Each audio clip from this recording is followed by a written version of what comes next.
Hello everyone and welcome back. Today we're looking at some of the tabletop terrain kind of city model sets here that they have. They've got a couple different ones. Today we're going to look at some of the city buildings that I kind of picked up here for doing most notably right now is Fallout role-playing game. This would work very well for doing any kind of modern role-playing game as you would choose, and I've kind of painted this one up. I'm not using actual paints anymore. I'm kind of doing it with markers, and maybe you can tell it's not really the best, but it does give some color. My hands start cramping up after a little while. I figure with markers I can always cap it up, and then I can get back to it whenever my hands are feeling better. So just kind of dealing with my own kind of issues here. So some of the nice things that they have here, if I can get all the pieces, and I think I forgot a couple here. So as I'm painting this one up, this actually has a banner in the front here. And I don't know where the dickens I set it, but I set it somewhere. I think this was a pizza shop. So actually in the front, it actually had a banner for whatever the pizza was. I think I'm going to have to kind of sneak over to the pool table quick to see if I can find it. So what I've been doing is just kind of painting it, marking it up. So we got a little bit lighter gray here. My red is not working very well, but just kind of giving it a little bit of a color. Kind of yellow worked, so I gave it a little bit more yellow, a little gray here for the piping, different color for the doors and all that. Just whatever I can to give it a little bit of a kind of organic feel to it instead of just being a flat gray. As I grab my other pieces here. All right. I kind of first tested it. One of these is a donut shop, so I tested it out with my Donut Worthy or Donut Worry, and I think that worked out really well. I kind of left this unpainted here. My kind of pinkish or whatever, I think that was a pink, kind of worked out pretty good. My purple shows up good. Sprinkles on here with the white, that worked out. So I'm kind of happy with that. The nice thing is it's modular, so I could set it on top of whatever building I want to set it on, and I could do this. So as we look at these, I don't know if this is supposed to be the burger joint or whatever, but the fact that I've got different plates, and I was thinking what I might do, because these are almost the same width, is between the two of them, I might get some Velcro.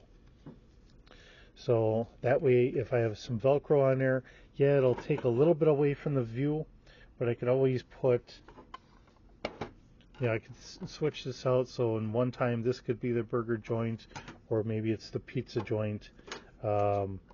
Depending on whatever I want it to be for the day, it doesn't matter, and I can just change things up. So just kind of looking at it, these do sit in here. They got notches in there, so they sit on the appropriate building. It's not overly modular, to say it in that regard. So, and we have some different sizes here. As you can see, I do have a figure here, so you can see roughly how this looks with a figure. It looks really nice. They're doing a good job. These, I think, are kind of 3D printed, but they look nice. They're doing pretty good quality control. I know years ago I picked up a 3D printer, but I did horrible with it. I could probably try and get back to it. Here's my Donut Worry, Be Happy sign. So that's pretty much this one. And if I can get this to sit on here correctly again. There. So this one I may have to kind of paint up and just more or less glue onto here, because I don't think this is going to fit on any of the other ones. Or maybe I just leave this off, and I could always just set my giant donut on there, and that would make it into whatever I need. Just different different ideas, right? Trying to keep it modular as much as I could. The price of these weren't overly bad. That's why I wanted to try and pick them up. I think they were, and don't quote me on this, because I know I was getting them. I get them off of Amazon. So if you're looking for them, they're on Amazon. They do have their card here, which I did want to show. I'm not being sponsored by anyone.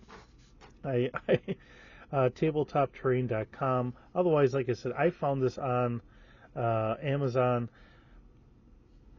so it does kind of help being able to have other avenues to purchase them.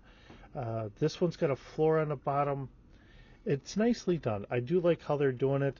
We do have like some lighting effects here, as far as like wiring for lighting, I should say. You see some of these things here and there.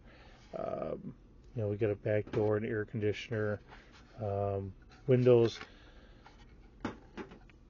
I think it adds a little extra. I know trying to get terrain and all that stuff really helps the guys try to understand exactly how I'm explaining things.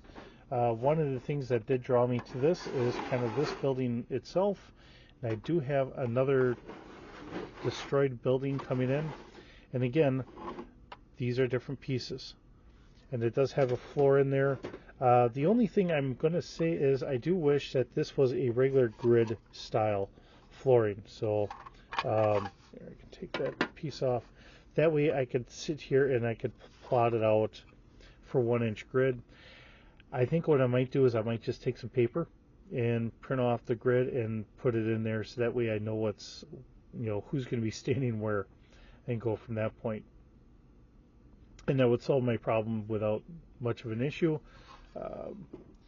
It's not so bad on these. These have floors. Not all the buildings do. As I slide this around here, like I showed this one, there's no floor underneath here, so I could always take some cardboard, glue a floor on there, and then maybe glue that on there. Our donut shop here, that does have one. That's got flooring in there. But our big building here, I thought this was the floor, so I had this whole building upside down. So when I was looking at it, I was completely backwards. There's no flooring on this. So again, what I might have to do is take some cardboard or something and make a floor in there, and kind of go from that point. And then we have this one, which is our comic store. Again, another different poster that we could have up or whatever for the front. There's our air conditioning unit, which I could change out. So like I said, I think a little Velcro in the front might help. I can change this around. This has a similar, so these two are interchangeable. So if I kept getting these, I could probably change them around a little bit. I could get a couple of these. Maybe even, a second comic store, pizza man. You can change them up a little bit. Maybe I could take the burger sign and put that on one of them or something. Who knows? I could always throw the donut on top or something. However you want to do it. This being a modular piece is kind of nice because now you can arrange it to be wherever you need it to be, including all the way up here on top. I could change it around there too. But I thought it's interesting. I like how they're doing it. I wanted to kind of show it off to you guys in case somebody else is really looking for something, and can kind of go from there. I know like I said, sometimes having the terrain really kind of helps sell a story that we're trying to tell when we're doing a role-playing game. So this is my latest dive into trying to get some different terrain. I have yet to do buildings like this. I've always kind of done paper or something like that. I wanted something a little bit better. So here we are. With that, thanks for stopping by. Thanks for visiting. It's always great to have you here. Hope you're having a wonderful day. We'll see you in the next video.